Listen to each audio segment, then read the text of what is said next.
You're listening to She Speaks, a Let Her Speak podcast that celebrates women's fearlessness, resiliency, and readiness to change the world. All right. Anytime? Yeah. Okay. Hi, my name is Rachel Fletcher, and I am the founder of Knox Upholstery. And I would describe the last 2 years as chaotic. Yes, I think a lot of people would probably say chaotic. So almost 2 years ago was the first time that you and I virtually got to know each other and talked about where you were back then. And I know that it has been a roller coaster since 2020. And apparently everybody decided to reupholster their furniture, but also you had a lot of big business changes, a lot of life changes. So why don't you walk us through a little bit of what has happened since 2020? Gosh.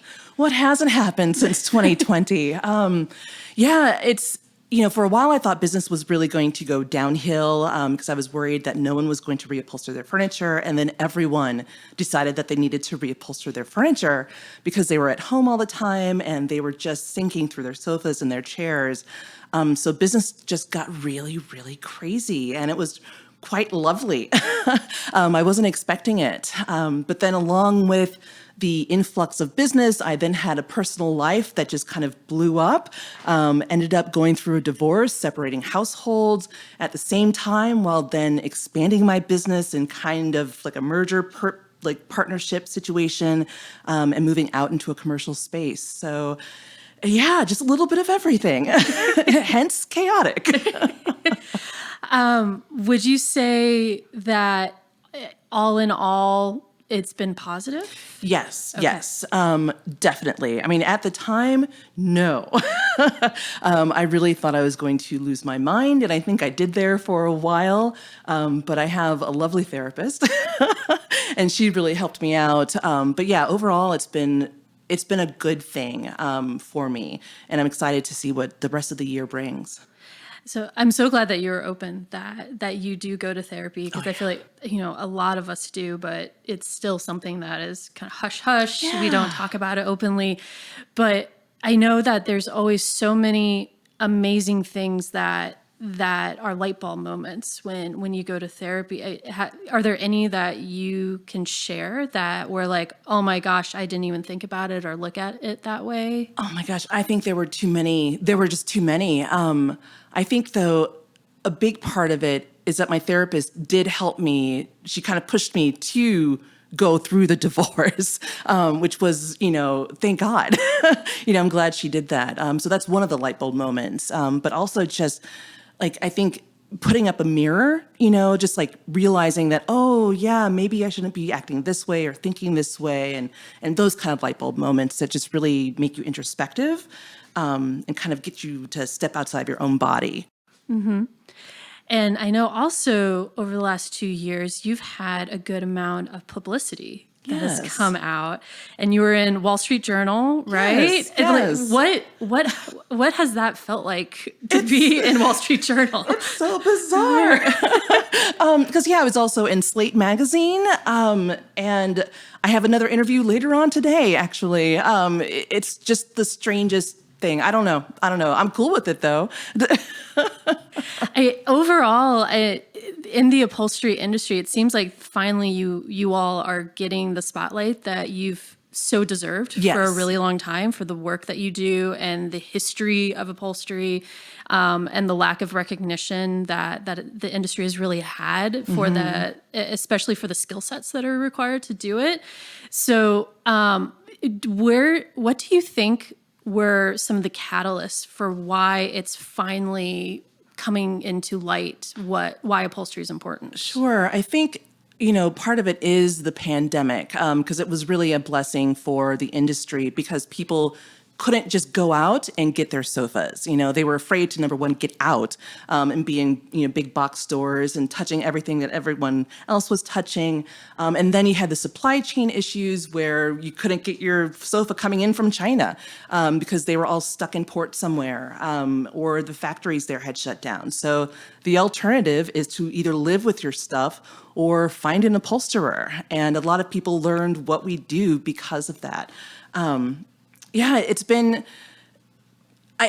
everyone is so busy. Every upholstery shop is so busy with work. And it is nice to finally get the recognition that what we do is good work and what we do is better than what you're going to buy at most of the stores that are mass produced. And if I remember, when we talked 2 years ago, one of the things that we were discussing was there was almost like a judgment between European upholsterers and American upholsterers. Yes. and the lack of quality of work that was perceived for American upholsterers and things like that. So has that changed at all, or is it still there? It's still there. Okay. It's always going to be like that because, they're just steeped in such a richer, deeper history than we are here, especially with the upholstery, the traditional aspect of it. We're still looked down upon here. And that's okay. I mean, it is what it is. Yes. The wine industry has been that way too in America. So it happens. It happens. So I know that you are still a leader of the National Upholstery Association. Did I say that correctly? Yes. Yeah. Yes. Okay. And I know that there's been a lot of work in several fields that you all are trying to do in that association. One of them is trying to recruit more upholsterers because, like you said, there's too much work and not enough skilled workers to actually do that.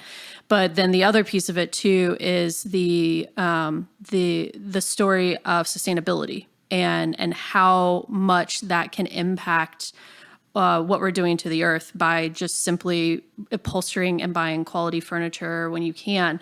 So what has been some of the work that you all have been doing over the last few years to try to promote both of those? Gosh, that's a really good question. It's been difficult because we have been going through this pandemic and also, let me back up. Everyone who is on the board of the National Upholstery Association, most everyone is also an upholsterer.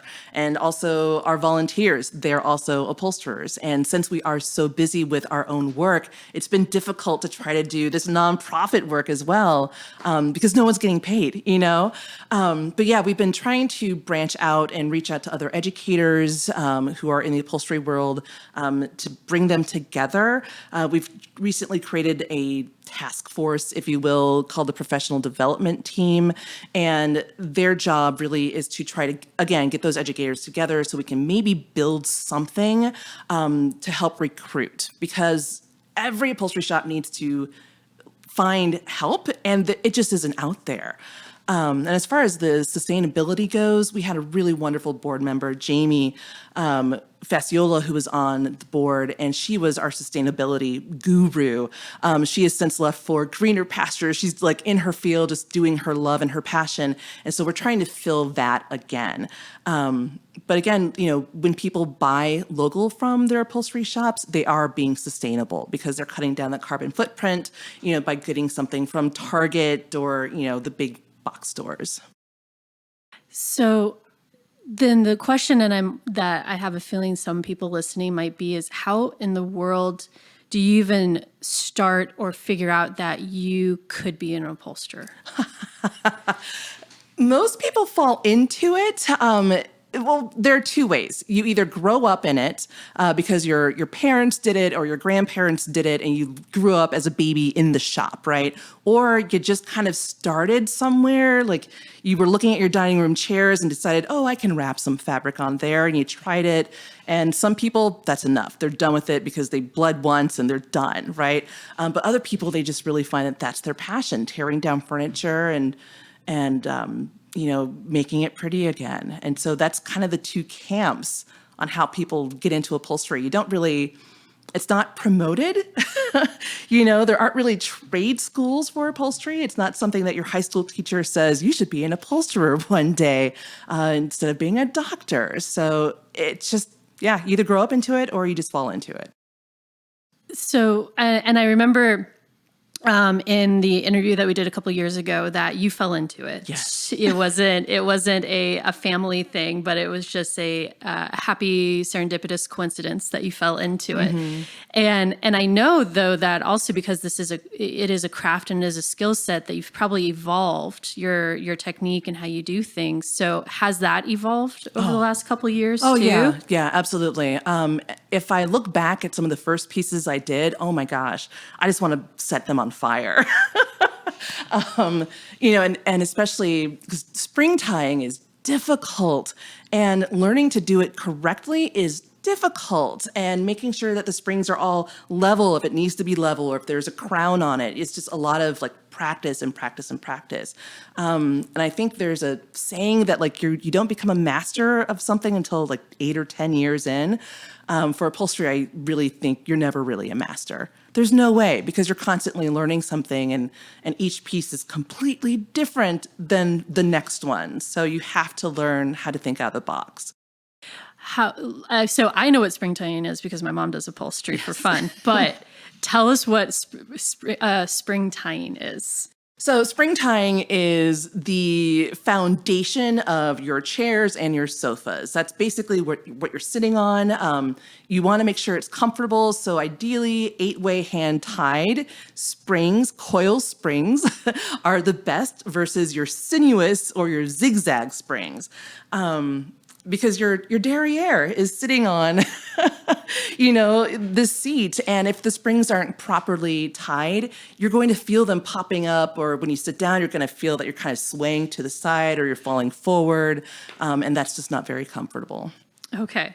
All right. So I can understand why it's so difficult Yes. to tie those things. Also, especially for coil springs, you want to set them, a certain width apart from each other, but then you have to literally take this twine, and it's rough twine, and you have to pull it, and you have to hold it with one hand as you're holding the springs down to get them tied together, because it's a huge system. So it's not just like 4 springs, it's like 4 springs that then become 8 springs that then become 16 springs, and they all have to work together to make this really nice foundation. Okay. And it can be trying. Yeah, no and it kidding. hurts. I was gonna say, do your hands get cut up? Absolutely, Okay. absolutely. And you can't do it with gloves on because you're going to just get caught up in there. So you have to use your hands. And a lot of times at the end of the day, especially if it's a big sofa, they hurt. And because you hold the springs or the twine like with your fingers. So they're wrapped around and you're holding all these knots and your fingers get caught. And yeah.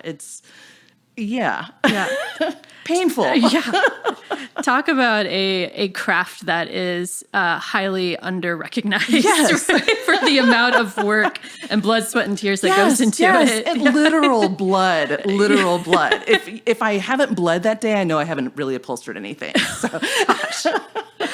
So, going back a little bit into when you first got started, and I can imagine that when you were first getting started, you probably had bouts of doubt of like, why am I doing this? I am bleeding every single day for this craft and I love it and I'm passionate about it. But how did you keep fighting through that to say like, no, I am an upholsterer and this is what my life's work is going to be? I don't know, because I still have those doubts. I will still work on a piece and sometimes I just have to throw my hands up in the air because it's just not working for me. And it's because I've hit a roadblock somewhere. And so I'll set it aside or I'll go in for the day and come back and I can, fix it the next day. But I don't know. I think it's just, because it is a passion, you just can't let it go. And I'm bleeding. That's okay. Whatever, And now I look down, I'm like, oh, I'm bleeding. I didn't even realize that I was because I'm so used to the pain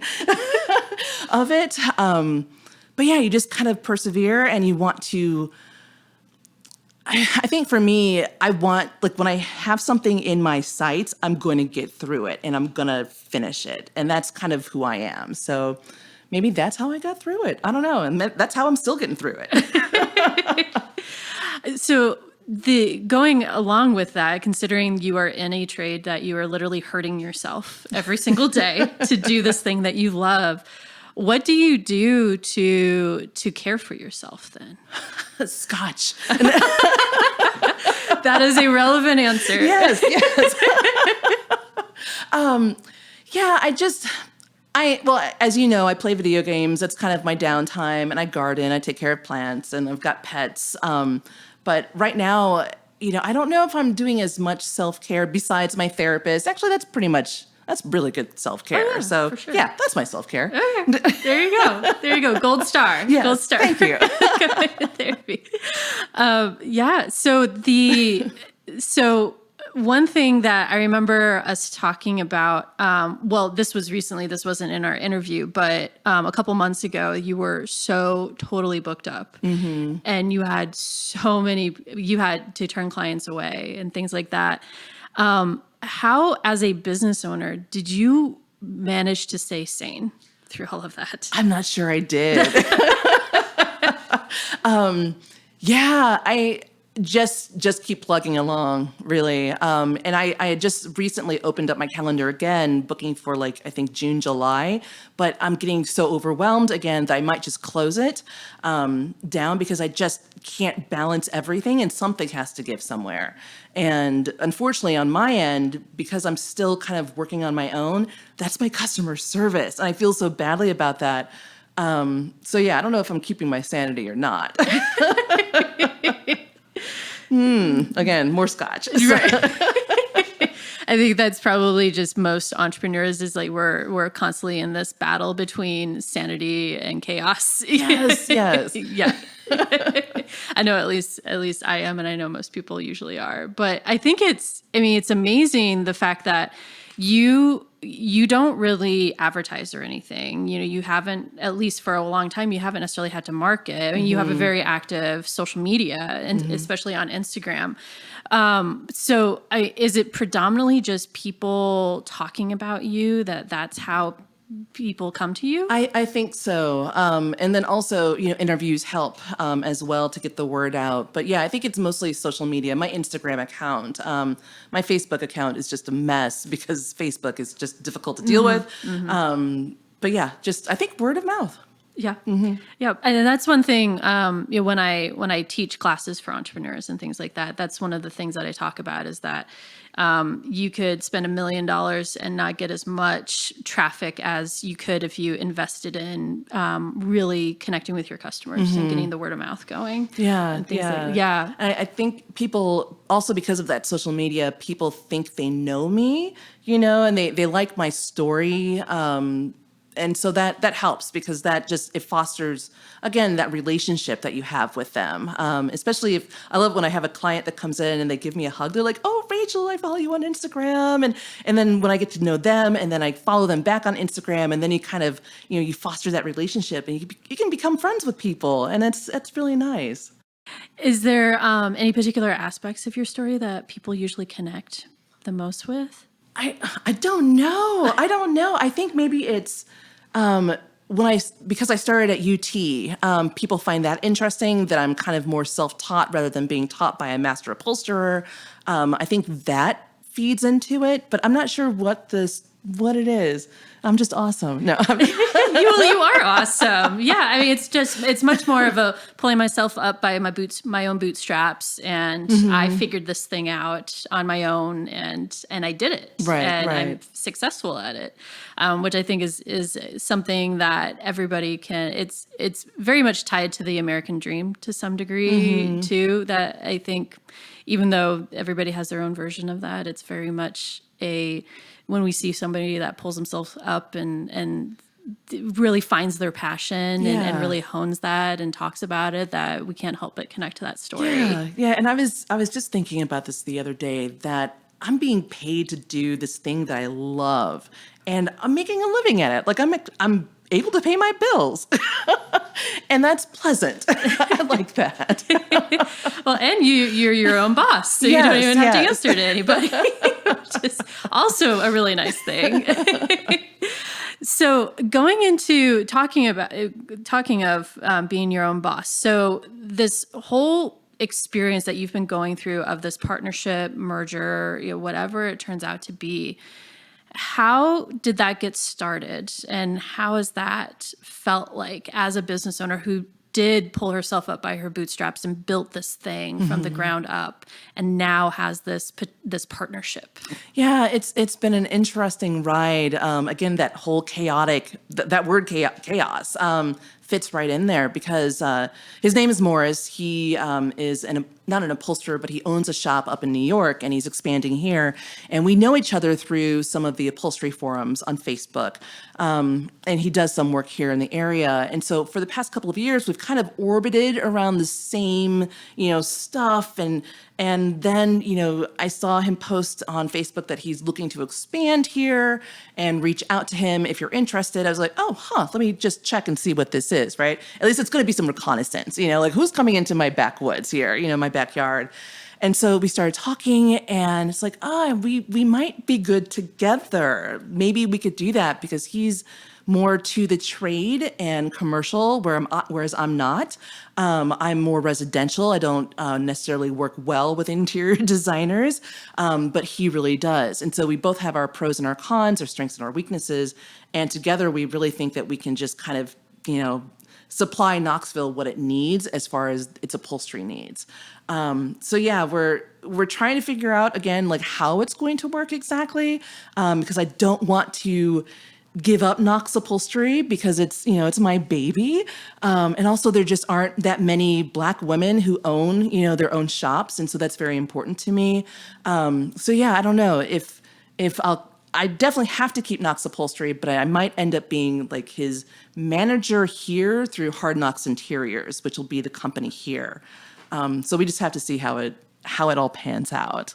I hope that makes sense. Yeah. Well, I think it speaks to the fact that in business, there's no black and white. It's always all gray. And as much as you try to find people that are going through similar things, you really got to figure out what makes sense for you and what are you most comfortable with. And yeah, absolutely, for you, giving up that baby would be, I think mentally I could just see like that would not sit well. No, it'd be so hard. Yeah. So hard. And but the fact that like that and you recognize that and that he wasn't pushing you necessarily to get rid of it, and it's like you have to do it my way. You would know immediately, that's not going to be a good partnership. For me. And he's been so open about it and just so accommodating as well, which is really amazing. Because a lot of times, when someone comes in, they want to buy your business or they want to take over, it's like my way or the highway. And he is not that person, which is so, it's a relief. And especially since he's allowing me to take the time to figure it out. And we just aren't rushing it, but we know that we want to work together and we get along well too. So that helps. Yeah, that's always a plus when your partner can be somebody that you get along with. Yes. And so you mentioned that you're trying to bring something to the Knoxville area that is different for the interior design industry. So what is the thing that you feel is different that you're going to be bringing? I think people come to Knox Upholstery because I have such an eye for detail and things have to be absolutely just right. And I think that will bode very well for the trade side and for interior designers. What's great about him dealing with the interior designers and to the trade is that he's got that established, whereas I don't. I'm very set in my ways, if you will, on how I work. And sometimes it works for people, sometimes it doesn't. But that's why I say that, I'm either your upholsterer or I'm not. And if I'm not, that's perfectly fine because there are other shops in the area that are absolutely willing to work with you and you just might be a better fit. But I think the two of us together, again, we've got those pros and cons, those strengths and weaknesses, and we can help balance each other out. And what was it? You asked that. Oh, we're gonna have to step back here.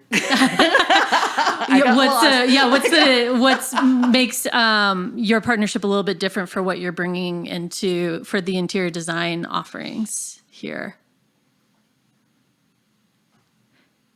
I don't know if I can answer that yet. I don't know if I can, because we haven't done it like full. We haven't done it yet. Yeah, I don't think I have an answer for that. I mean, I don't know is a perfectly fine answer. I don't know. Okay. I don't know yet. I will. Exactly. Ask me in like 6 months and I'll have an answer for you.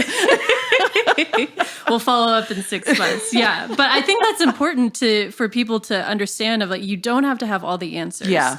When you're stepping into something. And, because perfectionism can be a killer for a lot of dreams and a lot of growth and movement in your business or whatever field that you're doing. But going into something not fully knowing all the answers, that is okay. Yeah. I keep forgetting that. 'Cause I'm that type of person where I want all the answers now and I want to get things done now. You're right. Thank you.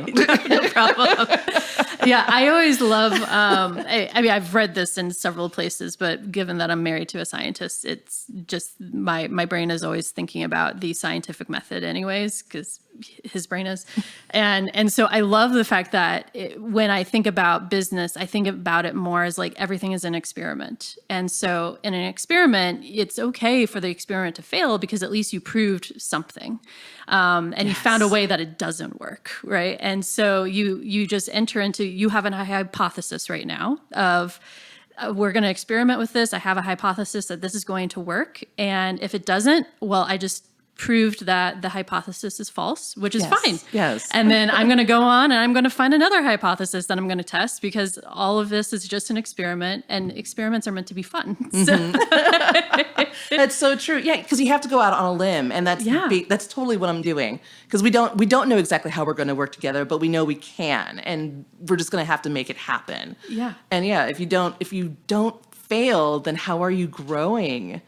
So Exactly. we'll see. Exactly. I mean, failure is just I figured out one way that my hypothesis does not work, but that doesn't mean that I can't keep going and keep conducting other experiments over and over again. I mean, people do it all the time. And I feel like in business, you just feel you get into this mindset because I think of the way stories are portrayed and certain media is portrayed around business owners of like, all of these people are successful because they got it right the first time, which is 100% never the case. I have never actually heard a real entrepreneur story where I was like, I figured it out from day one. This is what we're going to do. And I scaled and exited successfully without any speed bumps whatsoever. It was like, that does not happen in this world. I know. As much as some of the stories out there want us to believe that it's like that, it's like, no, a lot of us are just out there experimenting and seeing what works and seeing what doesn't. And the fact that, if you can adjust because it is just an experiment, I think it's a lot healthier that way. So what are you most, excited for then for this next, I mean, there's been a lot that has happened to you over the last 2 years. Yes.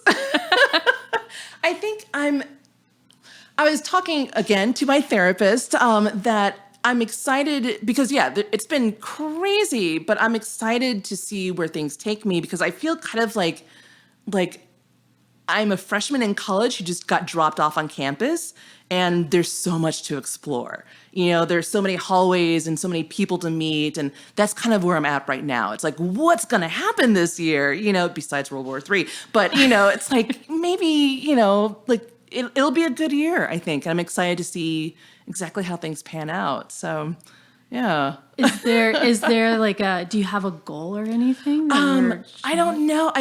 Well, number one, yes, to get this thing set up with Morris, definitely. But I've been so day to day for the past several years that I need to figure out what those other goals are, especially personally.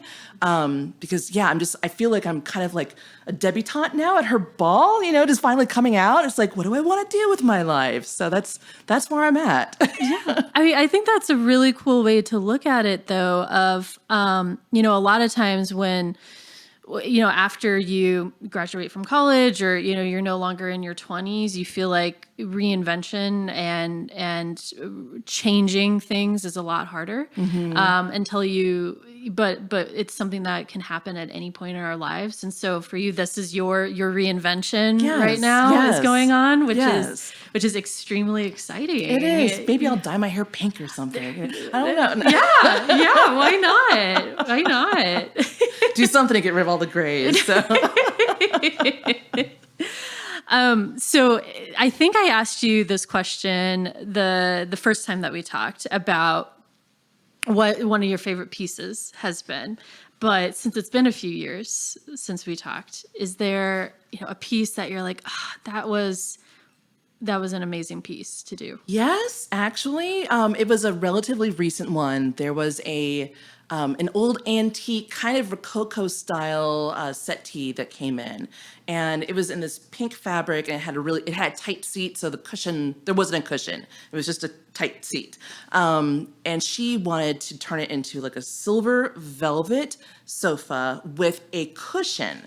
And so what that meant is that when I tore it all down, I had to pull out the spring work. Again, we're talking about springs because the spring work was created for a tight seat instead of for a cushion. And the difference is if you have a tight seat, you create a crown on your springs. So it kind of goes up in the center and down on the sides to kind of give it that, that crown. But if you add a cushion, you need to make sure all of your springs are flat, so your cushion doesn't slide off in a crazy manner. And so that was really interesting because I had to take it all the way down to the frame, again, pull out that spring work, put in a new system, which that frame wasn't exactly used to. So I had to really make sure I wasn't going to ruin the frame in the process by using the wrong, tension. And then I had to create that cushion from scratch. And usually I have a pattern, but this time I didn't. So that meant I had to get the foam and scallop the edges because it had to follow the frame of this, beautiful sofa. And it was a learning experience, but it was so much fun, and it was beautiful, even if I do say so myself. I really didn't want to give this one back to her. So what was the mental process of approaching this project that was something that sounds like you haven't really done before, or at least there were elements that you've never had to do before? I've done similar things before, but this one was it was so old, and it was also very fragile. And so I just really, because originally I wanted to put in sinuous springs, but that would just snap the frame eventually. It would just, come apart. And so I ended up having to put in coils in there. But as far as getting prepared for it, sometimes you just can't. You just have to get in there and make it work. And I think that's what people tend to forget about for upholstery, is that it's not always just straightforward. And not every upholsterer knows, when they get in there, what's going to happen. Just like a mechanic, when you open up that, the hood, it's like, oh, there's squirrels in here, and sometimes in upholstery you find dead rodents in there, and there's been issues with the frames because something's been eating at the wood and the rails are no longer any good. So yeah, you just kind of have to go with the flow and create things as you go, again, that experimenting. What's going to work here? Oh, it doesn't. Rip it all out and try something else. I think that's just a great metaphor in general for life. You just kind of have to rip it open and be like, oh, we'll have to figure this out as we go, because you can plan and plan and plan, but a plan is meant to fail most of the time. Yes. So the question that I think I've asked you before, but I always like to see if this answer has evolved, is around the legacy that you want to leave. So at this stage in your life now, after everything you have been going through for the last 2 years, what is that legacy that you want to leave behind? Oh man, that's a really good question.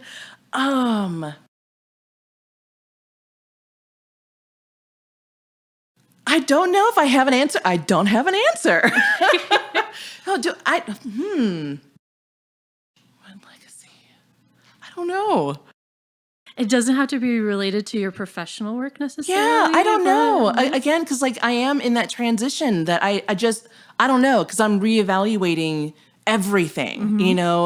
Everything is so new now that I don't know. That's something that I think will formulate this year. When I get because I'm still trying to find my footing, So yeah, I don't know. I don't know. Yeah, well, that's fine too. It's fine too. It's always, I feel like a legacy is always something that's in process. And so it's constantly evolving, which is why I like to ask people on a regular basis, because I feel like we've changed and we morph that, and it's an experiment, just like everything else is, whatever that thing is that we want to do. But at least at least personally for me, now that I've gotten to know you over the last few years, at least the for lack of a better term, the vibe around you is always one of just very positive and like, we can figure this out. We can figure things out, and we can do hard things, and we'll work through it, and we'll get through it.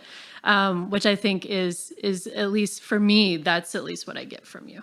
Thank you. From like a legacy, a legacy, but also just like a relationship standpoint. Yeah. Oh, yeah. Thank you. I do try to approach everything in that way that, nothing is dire, well, some things are dire, but it's not going to like do you in, you can always get through it. Yeah. So, I try to stay positive. Yeah. Well, and I would say, of everybody has been through their own chaos the last 2 years. And I think if nothing else, I think a lot of us have seen that we can make it through a lot harder things than we thought that we could. And we're a lot tougher than we thought that we were. And that there are a lot of positive things that can come out of negative things. Yes. A lot of times. Absolutely. Yeah, I would agree with that. And I think for me, the positivity is like, it's the self-reflection, I've been doing a lot of self-introspection, a lot of growth. So the last thing that, so this is something that I've been talking to a few people about recently, is that I get the sense that overwhelmingly, over the last couple of years, there's been a lot of horrible things that have happened, but there's been some good things that came out of this horrible situation. To some degree, most of us are a little apprehensive to celebrate those positive things, just in light of all of the negative that has happened. But are there ways that you celebrate some of the positive things or commemorate that?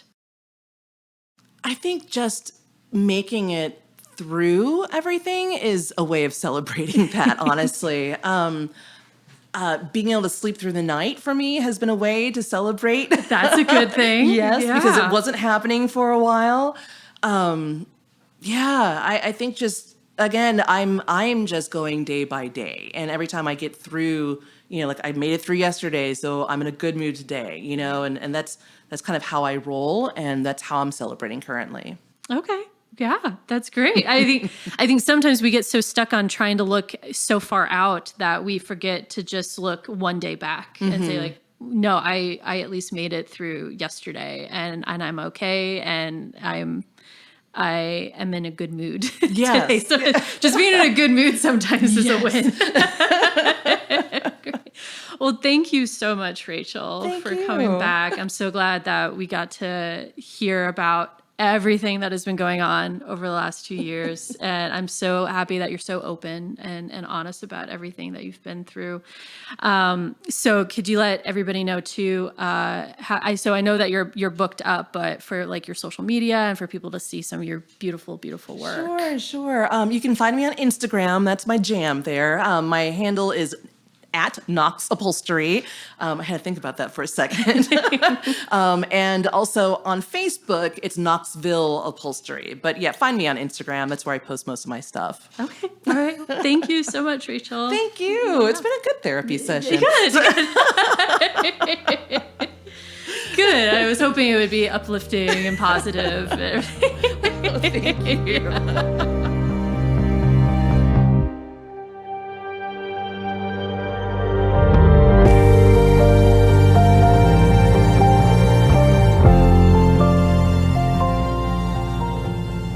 This episode of She Speaks is brought to you by our amazing partners at First Horizon Bank.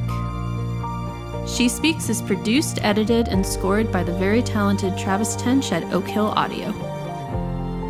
If you loved the episode you just heard and want to support Let Her Speak's mission of elevating real women's stories, don't forget to follow, subscribe, and share at Let Her Speak USA. Together, we will make our voices heard.